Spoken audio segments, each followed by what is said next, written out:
Hello and welcome to this tutorial. In this tutorial, I'm going to show you how you can transfer Figma designs or Figma to website. You're going to press the try out button.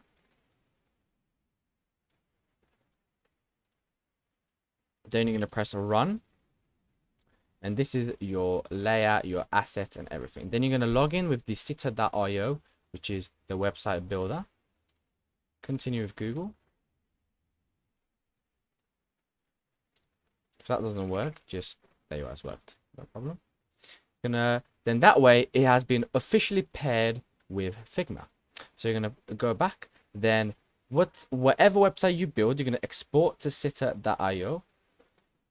But of course, you will need to pick a site. So when you've built in your designs or anything, you're just gonna export to sitter.io, and it's gonna automatically export all of your designs into the sitter.io website builder. Thank you so much for watching. If you enjoyed, please like and subscribe, and I'll see you soon.